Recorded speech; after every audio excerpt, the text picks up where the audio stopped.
we also will need to help them understand how we operate as an organization and how to grow. And of course, this is around helping the organization and ensure that it's scalable. What are we doing as an organization now? And how are we likely to do that over a period of time? And even scale wider. If you're running operations in Kenya, how can that organization scale wider even to different countries within the Eastern African region, or even get to different regions in Africa? How do we ensure that our organizations are more agile?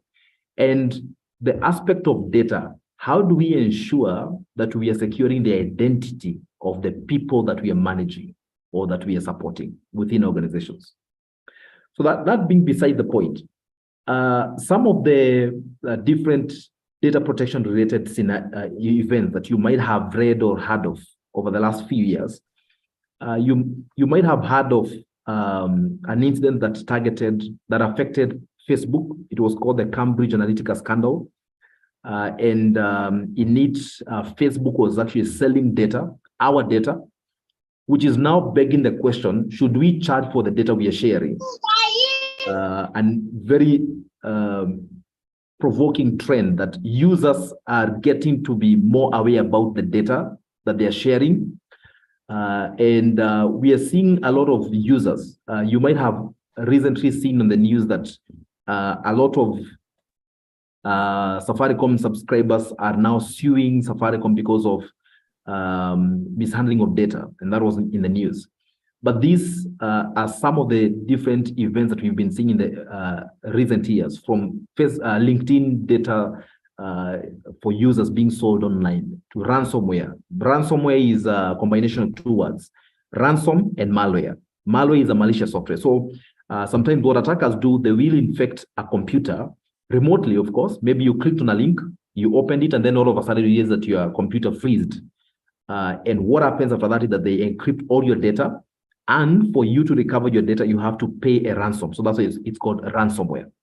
This is the #1 current attack vector globally, recognized even by the FBI. Now, the reason I'm bringing up all these trends is to help us appreciate that we are in the data and information age.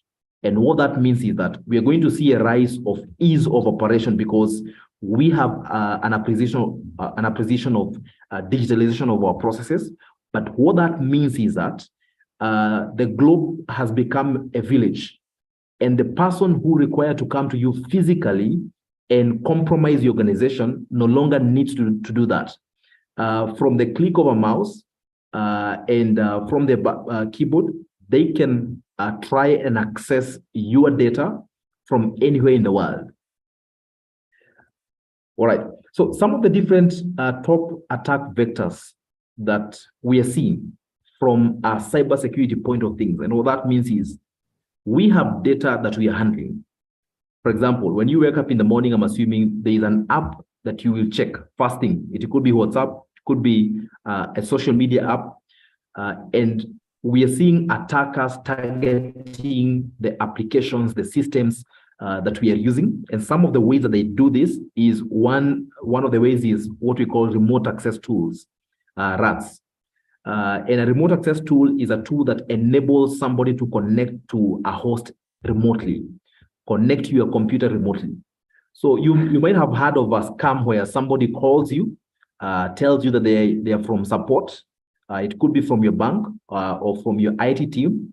And all they want to do is they want to walk you through some steps to install a tool on your computer, and then they will take it up from there. That is a very common scam. What it does is that it introduces a remote access tool onto your computer, and it allows them to control your computer.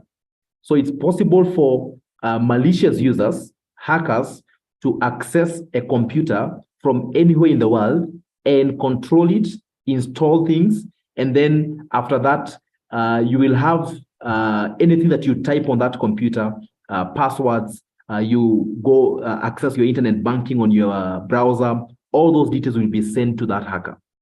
Some of the attack vectors that we're also seeing is privileged access abuse. Phishing is a very common one. Phishing is with a PH. Phishing with a PH and not an F refers to a technique that attackers use. So you'll be busy. It's a Monday morning. You're busy. You're starting your week, and then you receive an email, and that email is asking you to click on a link, and it's even maybe posing as the CEO. And those types of emails have been on the rise for the last 2-3 years, because a lot of attackers are exploiting our ignorance to try and compromise and buy into our trust. For example, if one of your users or one of your staff receives an email and it reads HR performance contract review, don't you think they are very likely to open that email? Because maybe they think there is a rise in their pay. And what will happen is that sometimes it might have a PDF or an Excel, just like you normally share these details with your employees, with your staff. The only difference is that those PDFs and Excel documents that now come from a hacker have been embedded with malicious software. So if they open that Excel, all you see at a blink of your eye, you just see a pop-up, a black screen, and then it disappears. But within that 1 or 2 seconds, they have installed a malicious software. And from that moment, they will begin monitoring the activity of that user, anything they type, all their browsing activity, their passwords will be sent to the attacker. That attack method is called phishing and social engineering.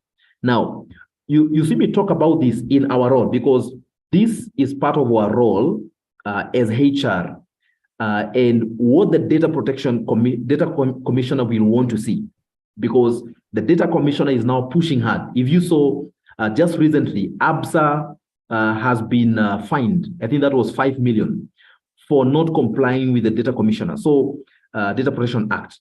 So the data commissioner has begun hitting hard on organizations and requiring that you comply. And remember, what is going to happen is when the push for compliance comes to an organization, that compliance will be spread across different champions. And one of the champions will be HR.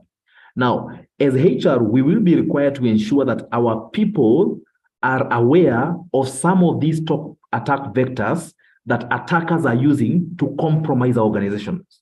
So just take note of that, because at the end of it, I'm hoping that I will help you answer the question of what is my role as HR in helping ensure that we are complying to regulations, and some of those regulations could be the Data Protection Act. But these are some of the different attack vectors that we are seeing. Attackers, the difference between attackers and us is that they have all the time. They actually are running these as actual syndicates. They are very organized. We call that organized crime. They will divide themselves in different regions. They know who to target. So we have to remain vigilant and know what vectors they're using. And we also have to help our staff appreciate how attackers are targeting us as an organization and targeting them as users, and how to stay secure. All right. So what I hope is that as I'm running through this, you're picking a word or two that are new to you in tech or in cybersecurity. So if you did not know any word that is security related, now you know of a word called phishing, social engineering, deployment of rogue devices. Rogue device is a device that is not known. So you might find a computer on your desk in the morning, and if you didn't, and it's connected to the network. If you didn't find it there, if it wasn't there before, you need to ask. Rogue devices have been on the rise. You find somebody plugs in a device on the network, and it's next to your workstation, and you don't realize that it's a device that is used to harvest your passwords. So these are things that you need to be aware of. All right. I can see Ruth has her hand up. Yes. I don't know if she wants to ask a question or it's an accident. So I'm seeing a question from Ruth about email hacking and how do hackers access your email. That's a very good question, Ruth. One of the easiest ways that hackers are accessing emails, and you might have heard of this, people saying my Facebook was hacked. Somebody said my social media account was hacked, the easiest vector or technique that hackers use to access and compromise your email is through social engineering. Social engineering, one of the social engineering is a way that an attacker wants to compromise you as a user by compromising your trust. So you might receive an email. Most of this time is through email. You receive an email and the email is asking you for certain information. If you share that information by clicking and signing into a site, you need to be careful what you're clicking on. Now, it's very easy. There are ways in which you can protect yourself against these attacks. One, ensure that you have an antivirus. An antivirus is a tool that you install on your computer, and I'm sure for those of us who are within a corporate organizations, these are things that are pushed by an IT team. But an antivirus is a tool that helps you to ensure that your computer is safe from viruses. So if somebody tries to send you anything that is malicious in nature, it's going to detect that and it's going to block. That needs to happen. You should never access the internet without an antivirus on your computer. Another line of defense is any one of us that is accessing Facebook, Twitter, LinkedIn, internet banking. Ensure that you have what is called two-factor authentication. Now, most of the so-called Facebook compromises, email compromises, you hear somebody say that my Facebook account was hacked, my email was hacked. It's very simple because when you walk into, I saw this sometime a few weeks ago. I went into one of the government offices and what they do, I was applying for some document. And they sent me to make a change in one of the cybers. Now, what I found in that cyber was interesting because they asked me to, of course, they bring up the eCitizen portal and they ask for my ID. Now, what they do on the password is interesting because the attendant who is at the cyber cafe, he copied my ID and tried to paste it on my at the password text box. And that of course was not working. And what this tells you is that as a cyber cafe attendant, they know that a lot of people's username and password is their ID. Now, that is mostly the case for Facebook and a lot of social media accounts. You'll find that you're either using your email as your username and your mobile number is your password. You should, if you have your mobile number as your password, please change it after this session. If you have your date of birth as your password, please change it. If you have username is the same and the password is still your username, please change it after this session. So what we really call hacking is normally not really hacking because it's just human psychology. I will think of Martin, what is his date of birth? Where was he born? And then as a malicious actor, I will just try and see what could you use as your username and your password. And these are some of the very easy ways that attackers are able to gain access to our social media accounts. So I hope that answers that question from Ruth. I'm also seeing a comment from Christine on avoiding public networks. Yes, a lot of public networks, you will realize that when you go to a restaurant these days, before you ask for the menu, the first thing that you ask is Wi-Fi password. Wi-Fi password has become that important. So what you need to, before food, of course. And it's okay. It's okay for you to connect to a public Wi-Fi. It's not an issue. You can connect to a restaurant public Wi-Fi. It could be in town. Now the government is rolling out to 25,000 hotspots across the country. And it's good for business. It's good for connection. But ensure that you limit what you can do on that public Wi-Fi. If you connect to a public Wi-Fi, limit it to things like research, browsing. But if you want to do your internet banking, connecting to very critical sites, do it from your mobile data because you never know who is connected to that same public Wi-Fi and what they are also trying to do. Maybe they're trying to sniff for passwords and see whether they can gain access to those passwords as well that you are connected to. All right. So I want to, before we do some exercise, I want to get some responses to see what you have taken note so far. I've talked about a form of an attack where an attacker will target your computer. And if you click on a link, they will encrypt all your data. What did we call that attack vector? So those of us who are joined in, I would like you to type it on chat. We've talked about an attack vector where an attacker will compromise your computer and they will encrypt everything. What did we call it? What did we call that technique? All right, I'm seeing a response from Moini, phishing. phishing. All right, phishing. Another trial. Just type it, rat. All right. Another try. Anyone who wants to try? David, you can type it on chat. Phishing. Remember, the keyword is encrypting. They will infect your computer, but they will encrypt. Aha, I'm seeing a response from somebody who has got it right. Samuel Njoroge, that is ransomware, good one.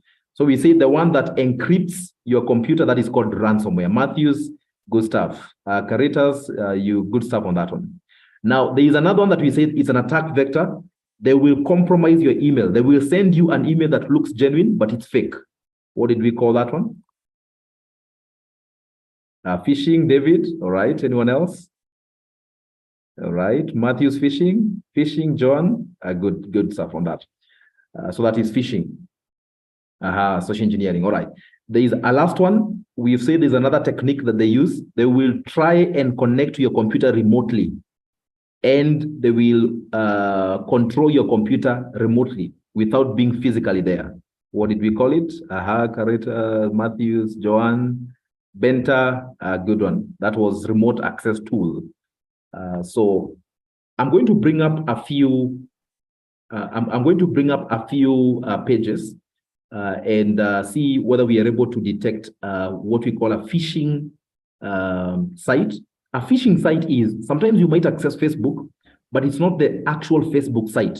You need to check on the URL at the top and confirm it's the Facebook site. And I'm using Facebook because it's common, it's a site that we know of, but it could be any other site that is critical and confidential. So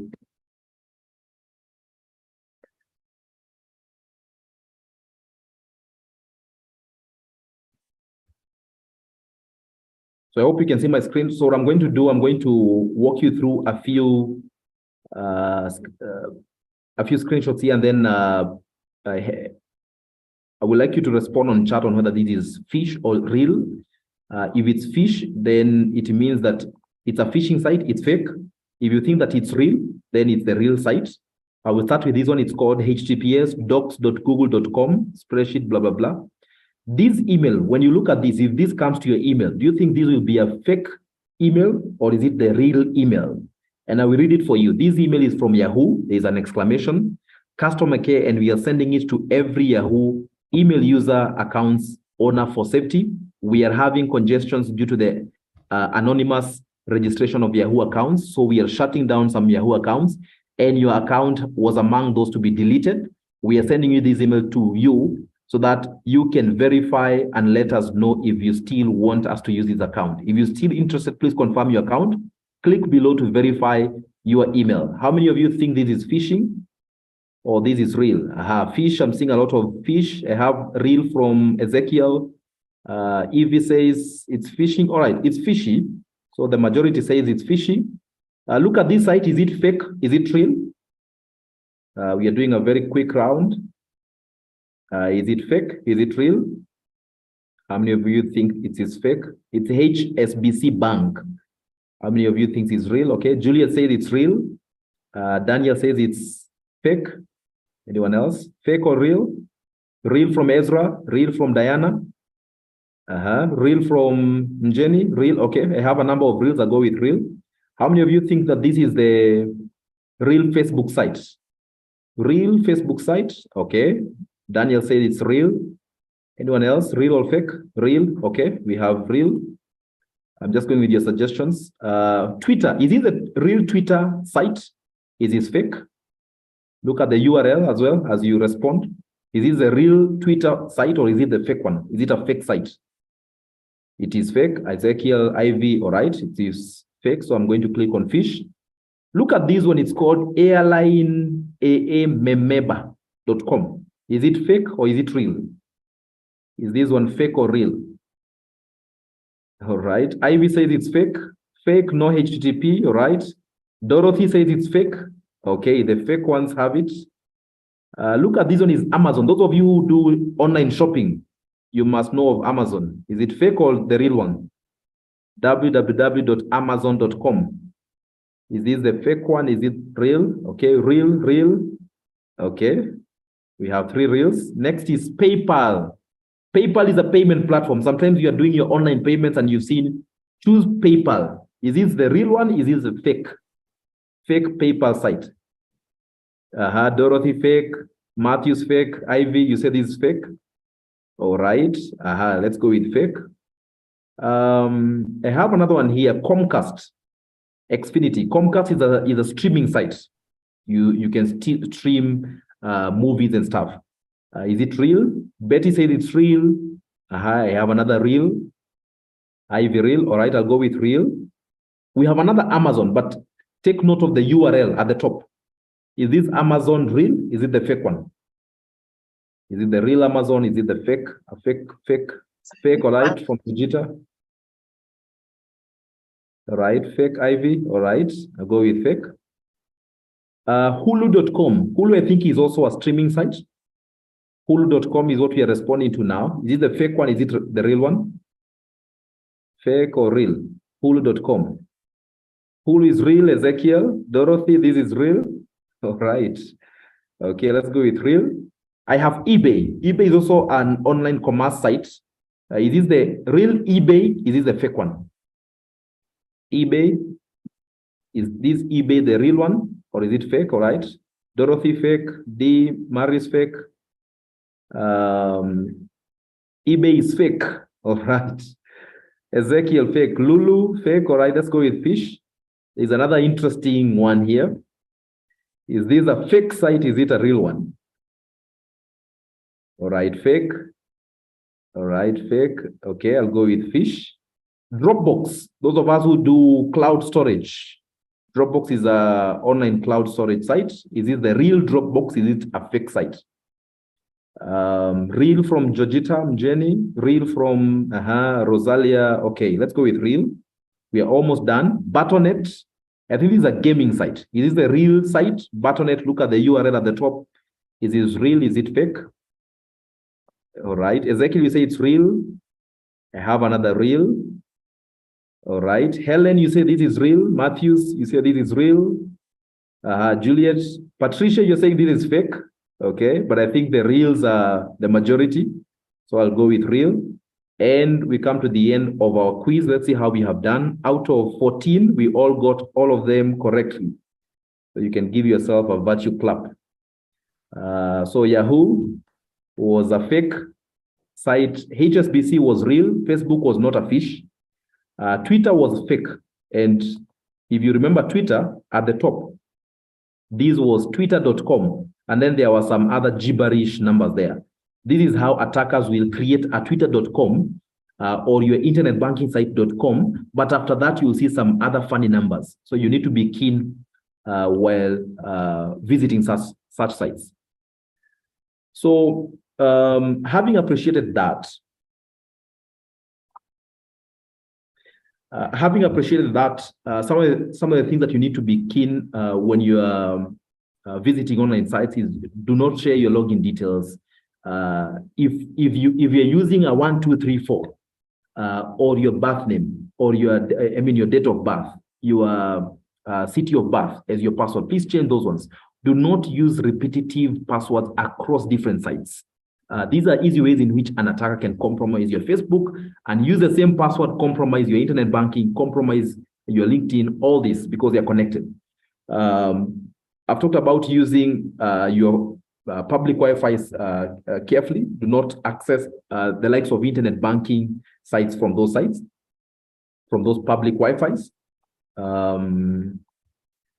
And then now crossing over to the Data Protection Act, I did bring up this subject. One of the things that we need to be aware of as HR practitioners is that there is a Data Protection Act that has been passed into law in November 2019. And what that means is that there are rights of a data subject. Now, anyone who is sharing their data is called a data subject. And each you as a data subject, for example, when you walk into a building and you're asked to share your details, name, ID, you become a data subject. Now, our employee and our staff, when we onboard them onto organizations, they share information with us. Now, what is changing now is that before we could just ask for this information. But now moving forward with the Data Protection Act, we need to inform our employees why we are sharing this information with them.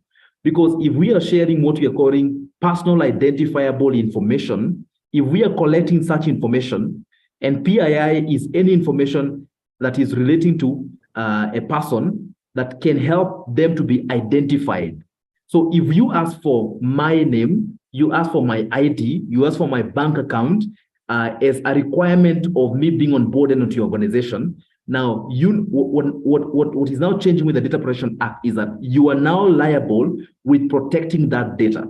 And one of the ways that one of our roles as HR is ensuring that during recruitment, we perform background checks, but as well, we ensure that we are protecting the data by ensuring that whoever is coming on board to organizations, we inform them on why we are collecting that data, because our data subjects have the right to information, they have the right to access, they have the right to object. They can say, no, we are not going to share this data. They have the right to correction. They can come back and say, my data was captured, was erroneously captured. I would like to change it. They have the right to be forgotten. And these are things that we need to be aware of because they're going to change how we are going to do it. We need to ask ourselves, are we a data controller? Are we a data processor? And some of the things that, again, we need to appreciate is that from the Data Protection Act, the Data Protection Act has brought out very strongly the need for you to inform our data subjects, who are our employees and our staff, why we are collecting data, how we treat and process their personal data.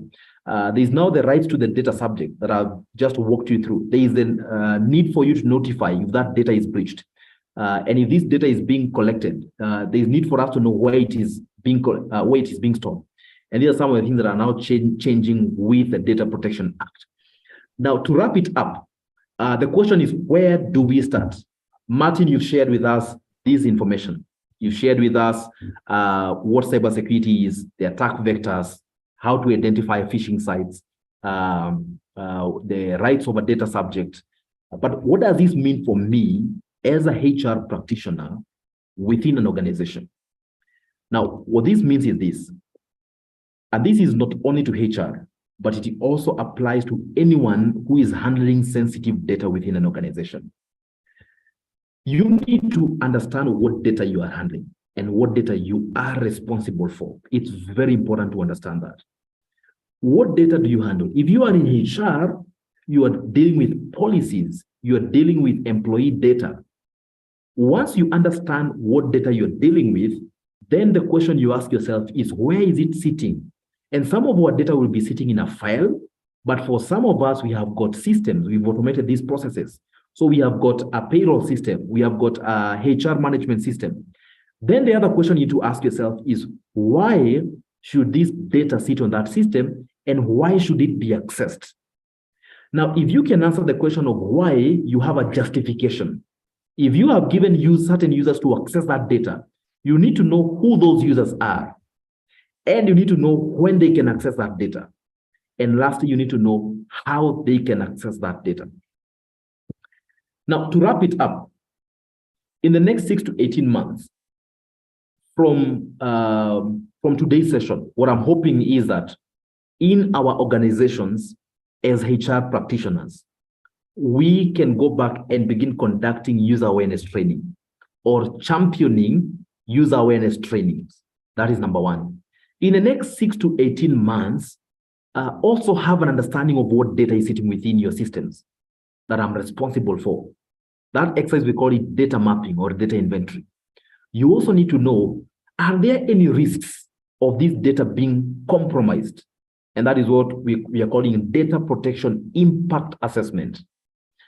If you have not had the discussion of having a data protection officer, that's a discussion that I think you should have as an organization. Most of DPOs that I'm seeing are either coming from an IT, from a legal side of things. So these are discussions that we need to have. But also you need to, as part of your policies, you also need to consider ensuring that you have data protection policies and privacy notes so that your employees know that this is how we are going to handle the data that you have given us. I know we deal with contractors, suppliers, and even our staff. We need to have agreements with them so that we can justify why we are collecting that data. And of course, we need to have a process that can ensure that we are recording and keeping that data in a safe way. I want to wrap it up at that point and pause and get to hear whether there are any questions.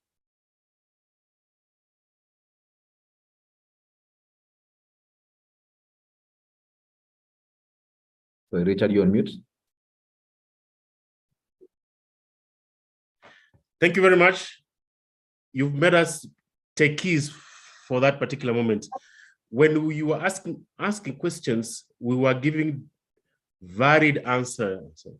And I noticed that probably you should tell us what a URL, Universal Resource Locator. What is that? So a URL is what you normally type at your browser. For example, you want to access a site, and I'll use Facebook as an example. You will normally go to your browser and you will type facebook.com. That facebook.com is your URL. It's a link, in short, in layman terms. That link sometimes can be changed by an attacker. So you might think that you are accessing facebook.com, but it's Facebook with a triple O instead of a double O. That link at the top is what I have asked that we need to be more keen, because as we have seen, and I'm very impressed by the responses we have, because it was a 14 out of 14, which was a very good attempt. So that's what a link is, Richard, in response to your question. Thank you very much. As we wait for Nelson to tell us about the gifts, supposing now I'm attacked, what are the next things to do? All right. If you have been attacked, maybe your email has been compromised and you are part of a corporate organization that has a team that is responsible for that, maybe an IT team or a security team, you can reach out to them and ask them for guidance on what are the best steps to do it. Unfortunately, some of these things, once they happen, they really mess up with your data. Sometimes unfortunately, when it happens, you have lost access to your account. Maybe it's your social media account. You no longer have access to your computer, but you need to find a security expert and get guidance on what are the best ways to respond to that, depending on the nature of the incident. And I'm seeing a question from, I'm seeing Jojita's hand. Jenny is up, and also David. Yeah, it is. Hi, Martin. Hi, I'm Jenny. Oh, hi, everyone. Now, I have more of a concern than a question, but I'm hoping that you might address it somehow. In the recent past, it's been a trend for people to see a lot of fake job adverts, yeah? And once you click on it, they ask for some very personal information like your ID number, maybe some security questions, or your mother's maiden name, your father's maiden name, your city, your town, your whatever. So how would you say that, okay, how would you raise awareness of this issue? Because sometimes the people who are targeted, they're very innocent. They're just out there looking for something, to keep them busy. And then all of a sudden, all of your systems have been hacked. All right. So the question is about number one, job adverts and job vacancies out there and the kind of information they are requesting for you to apply. Now, the question about the amount of information and the relevance of that information for you to apply for a job That sometimes has been erroneous in the past, Jenny, unfortunately. But we are likely to see that change a lot with the Data Protection Act, because there's what we call purpose of data. If you cannot tell me as a data subject the purpose for which you need to use my data, then I don't need to share that data with you. But what I would also ask is, if you are going to apply for a job, make sure that you first call the official number, even if it's especially when it's a job advert online. Before you share any data, go to the actual official site and look for their contacts and call them. First confirm, have you posted a job advert on this specific platform? And validate whether it's a fake or a real job advert. And then from there, if you have any concerns on the sensitivity of the data that is being collected, then you can also raise that. Remember, right now, every citizen has a right to raise a complaint with Cassiety, with the data commissioner, and say this organization is misusing my data, and they will react to that. So there's a lot of power now with the data subject and with what you can do in determining what you can share and what you decide not need to share. I hope I've answered your question, Jenny. Yes, thank you. All right. David, your hand is up. Thank you, Mr. Martin. Mine is not a question as such. First of all, I must say I'm honored to hear you speak about cyber security and data protection, because myself, I'm a cyber security enthusiast, and I hope we'll engage more in the near future. So just to talk about the cyber security, if you allow me, you've mentioned the public Wi-Fi, and I would like to add on to what you've just said, that users need to be very keen when they join such kind of networks, because even attackers, in most cases, they will use public networks because of traceability issues. You and I understand. So just to stress for the HRs in the room, it is not really advisable to do financial transactions or get into some social sites that you use while you are on a public Wi-Fi. And I think we need to stress more on social engineering, because in today's life, most companies, if not all, have deployed a lot of security measures into their cyber systems. Guys are using firewalls, intrusion protection, intrusion detecting systems and prevention systems. All that system is in place. And as such, the only easy leeway into any network is through social engineering. And this can be through an employee in most cases. You can even be given a flash disk by somebody and ask you to plug it into your computer at a fee. And that way you get attacked, or through links, as you have mentioned. And so from my point of view, we need to do more. We need to educate more on social engineering, because it's the easiest way nowadays to get attacked. Yes. And when you come to role of HR. And sorry, David, sorry, I'll have to cut you short, because I'm seeing there are questions that I need to respond to on chat, because I'm seeing time is not on our side. Quickly, I want to respond to some few questions here. There's a question on from Christine, before I hand it over to you, Richard. When staff go for a program work and come back with participant form for accounting bank purposes, who is in charge of such data? Is it the program officer that collected the information, or the finance officers? Now, learning and development as a program within the organization, I believe, is under HR.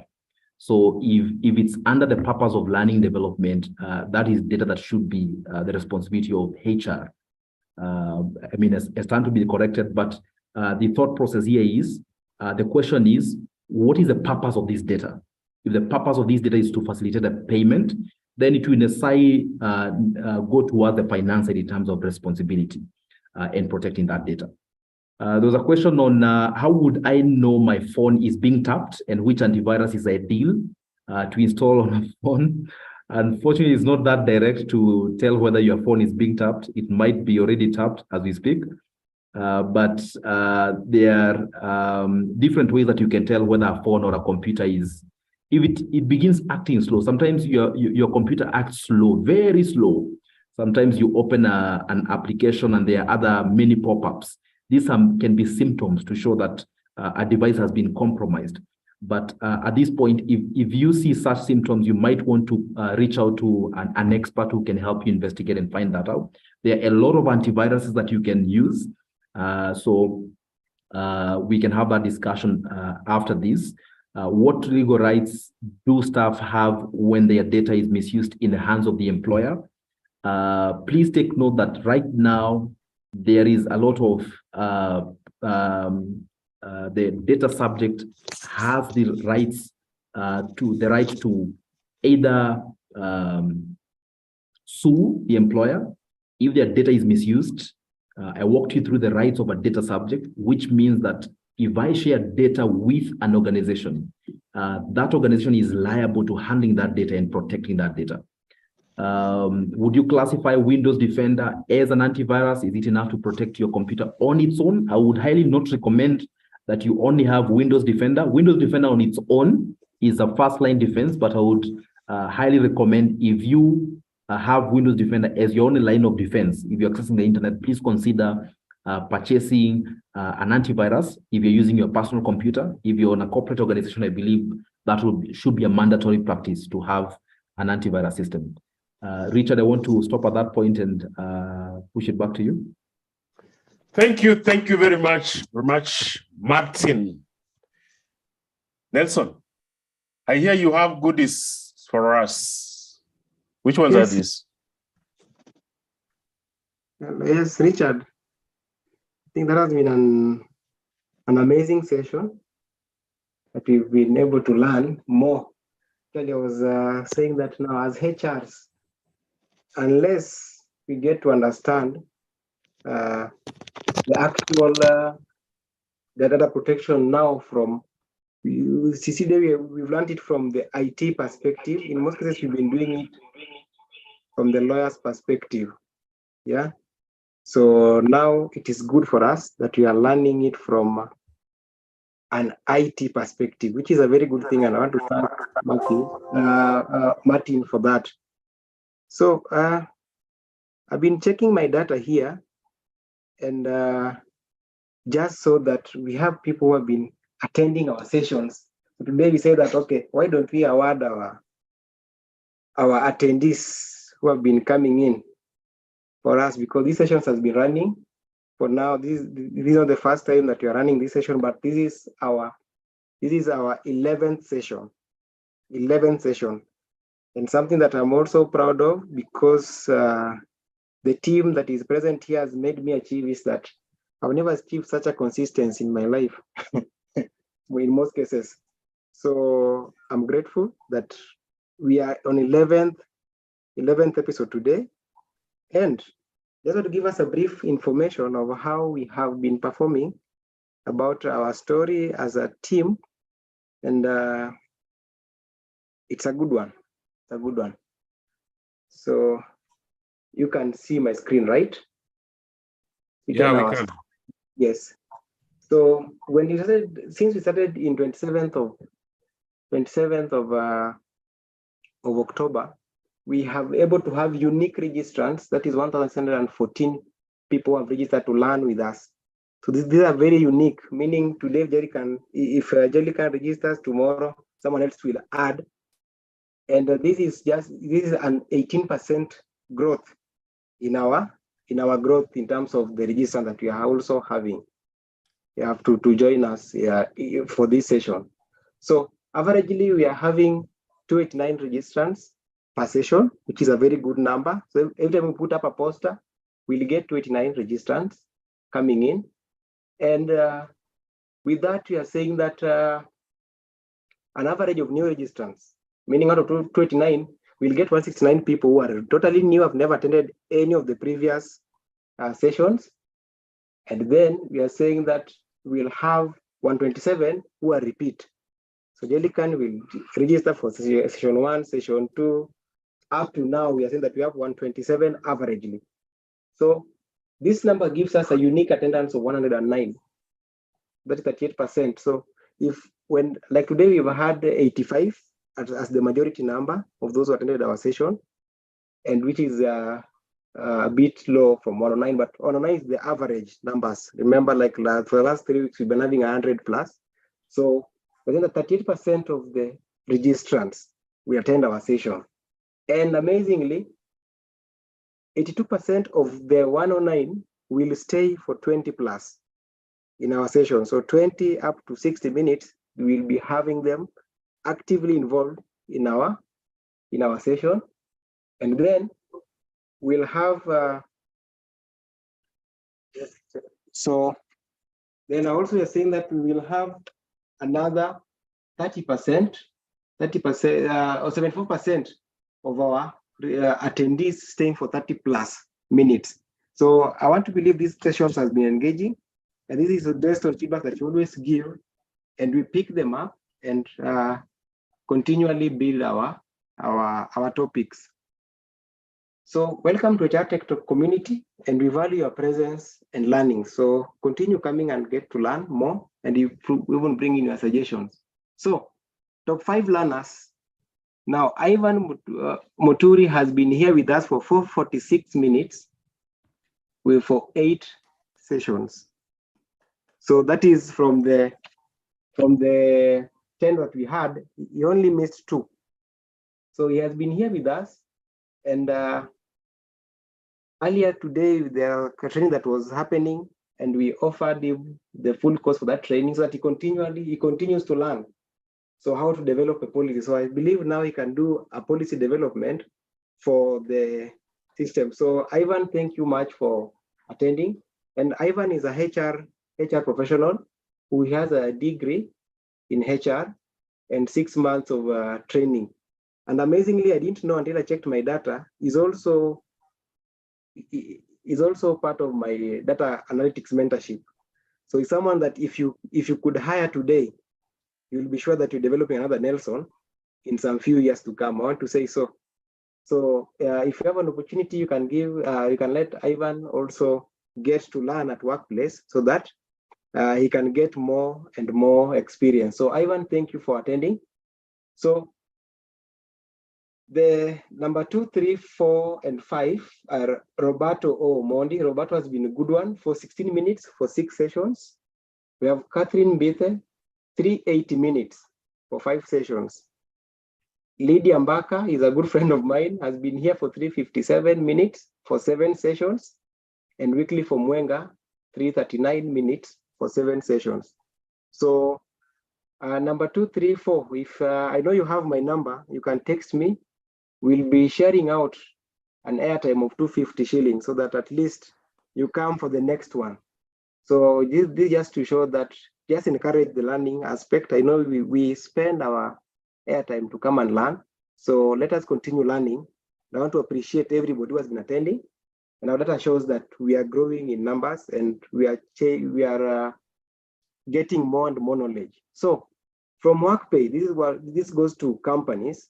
If your company is as small as 5 employees, like my S&Ons, then just hit me up. I will share, just hit me up on my phone number that is coming up. You can just share an SMS there or in that email. Then we're able to connect you so that you can get a free system for your 5 and below employees.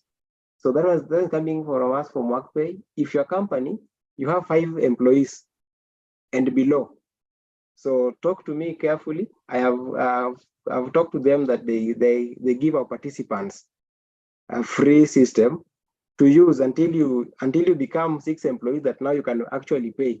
Because when you get to 6 employees, then it means that, or 5 plus employees, it means that now you're making profits and you can actually now need to enhance your systems. To give my final remarks, I want to thank Martin for coming through and all of us.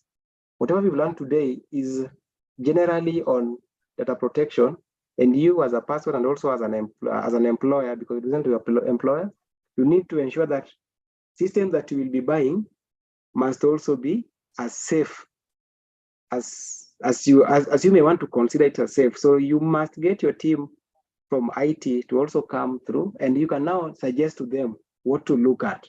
Yeah, you can conduct trainings to your employees during when you are onboarding your employees. This training that we've done here is one of them that needs to feature in your onboarding training. So we'll share the documents, and should you want more information on how to do that, then hit me up. I'll be able to link you up with Martin so that you can actually gain more and transform your companies. Our aim is you become an expert and all of us becomes experts in HR. And thanks to an HR who also attended our training. So thank you, Jelika. Back to you. Yes, actually, thank you very much. The gentleman who has just won an award was given a chance to attend practical policy making. So if you stick around, we are going to have gifts. We are going to become bigger. We are going to become better. We are going to improve. Please spread the words. When you get the link, share it across the world. I can see Justin Boy from Uganda saying, even us, yes, organize. We will even walk to Uganda and talk about HR and IT. I mean, do that, please. Ivan, you're saying that you're grateful. This has been your moderator, Richard J. Magoma. I wish you a blessed and lovely night. See you next Thursday. Martin has just left. He had something else to do. So he's a man in demand. So he has just left. But we appreciate that he has been able to open our pause, technological pause. We are better. We are better. Nelson, thank you for putting this thing together. We appreciate you. From my desk, may God bless you. Enjoy your supper. Tukutane on Thursday. So you can put your emojis. You can put your emojis now. Appreciate yourself. Appreciate the people who have organized, the people who have prepared this. Yes, I can see Abdra Karim Odiambo. To everyone, thank you all. I can see that is Jojita and Gina. Thank you, Joyce. Emojis, even words in your language. It can be Kiluya, it can be English, it can be Italian. Just say thank you in the language that you know best and that you enjoy. You can use technology also to say thank you. Thank you, thank you. I'm consistent. Lydia said she's consistent. You want us to open the servers? Mary,